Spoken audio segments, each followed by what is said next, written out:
জয়গুরু। শশী ঠাকুরের একটা বাণী আছে, পিতা মাতায় অটুট টান, পূরণ প্রবণ ঝোঁক, সেই ছেলেই ভবিষ্যতের মহান একটি লোক।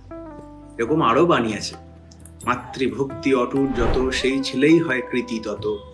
তারপরে বাণী আছে, পিতায় শ্রদ্ধা মায়ে টান, সেই ছেলেই হয় সম্যপ্রাণ। রিসেন্টলি একটা ঘটনা ঘটে, আমারই এক বন্ধু, তার ডাকনাম অন্তু। সে তার বাবাকে খুব একটা পছন্দ করতো না।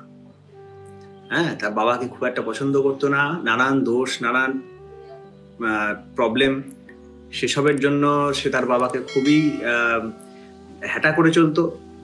এবার সেই সব নিয়ে কথা হতে সে বারবার এই একটাই কথা বলে যে আমিও খুব একটা ভালো হতে পারবো না, আমারও যা দোষ ত্রুটি সবকিছু বাবার, এবং তার বাবার থেকে এই গুণ দোষ যে ও মনে করে যে দোষগুলো ওর মধ্যে এসছে, সেই দোষগুলি নিয়ে সে খুব ক্ষুব্ধ থাকতো এবং সে অ্যানালাইজ করতো, দেখতো যে এই আমার ভুল, এই ভুলটা আমি আমার বাবার থেকে পেয়েছি, এই হয়েছে সেই, এই করে খুব ক্রিটিসাইজ করতো।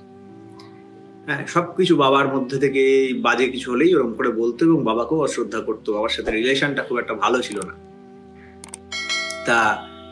তারই সঙ্গে এরকম, এটা অনেক দিনের ইস্যু।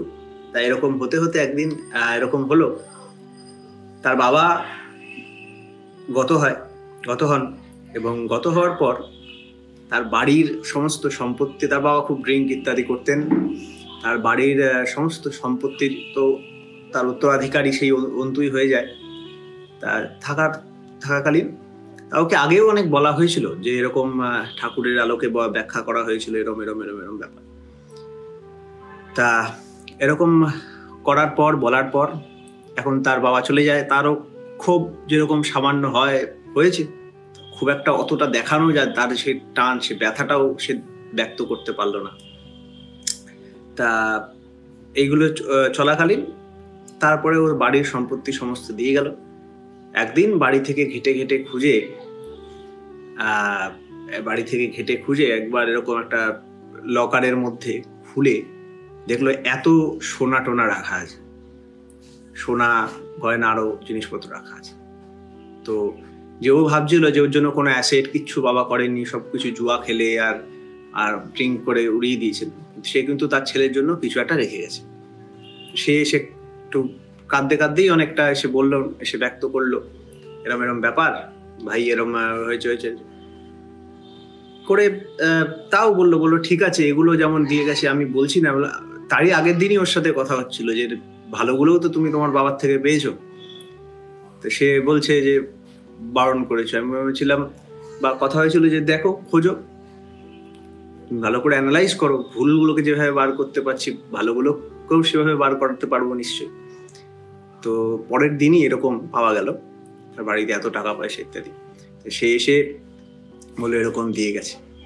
তো তখন একটা জিনিস মাথায় এলো, বাবা অফিসিয়ালি বা বাইরে থেকে দেখতে গেলে একটা বাড়ি দিয়ে গেছিল তাকে। সে বাড়ির মধ্যে অনেক কিছু আছে, কিছু জিনিস ব্যক্ত হয়ে আছে, কিছু জিনিস অব্যক্ত হয়ে আছে, ঢেকে আছে, ওরকম লকারে বন্দি হয়ে আছে। আবার কিছু জিনিস যেমন তাদের দেয়ালে রং নেই, দেয়াল চটে যাচ্ছে, এরকম কিছু জিনিসপত্রও আছে যেগুলো দেখে খারাপ লাগতে পারে যে খারাপ জিনিস দিয়ে গেছে। আবার এরকম লকারের মধ্যে এত এত সোনা জিনিসপত্রও আছে, খুঁজে বার করতে হবে। তো তখন অন্তুর সাথে কথা বলতে এরম ভাবে বললাম যে এই যে কোনটা খারাপ কোনটা ভালো সেটা তুমি বুঝতে পারছো, আমরা বুঝতে পারছি এই গুণটা আমার বাবার থেকে এসছে, এই গুণটা আমার থেকে এসছে, ঠিক আছে, কিন্তু বিচার করতে পারছি যদি এটা খারাপ এটা ভালো, এই বিচার করার বুদ্ধিটাও তো তোমার বাবা মার থেকে এসছে। কোনটা ভালো কোনটা খারাপ, যদি খারাপ গুণও দিয়ে থাকে নিয়ে তুমি এসে থাকো, ভালো গুণও তুমি নিয়ে এসে থাকো, কোনটা ভালো কোনটা খারাপ সেটা করার মতো ব্রেনও তো তোমাকে সেই বাবা মার মাধ্যমেই পেয়েছো।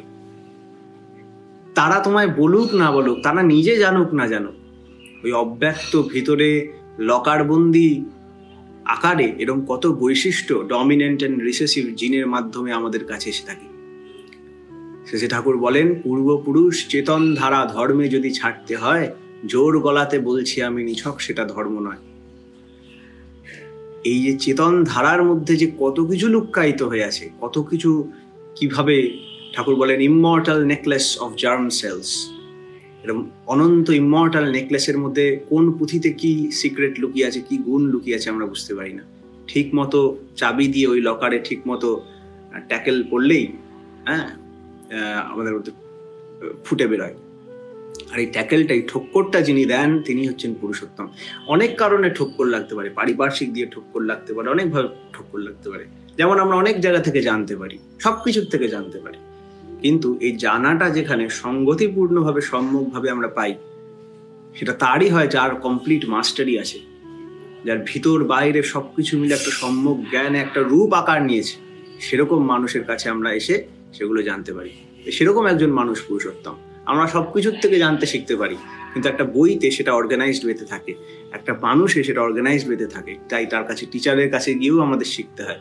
নিউটনের ল শিখতে নিউটনকে বা টিচারকে প্রয়োজন না, এমনি আশেপাশে সব দেখে শিখতে পারি, নিউটন যেভাবে বার করেছিল।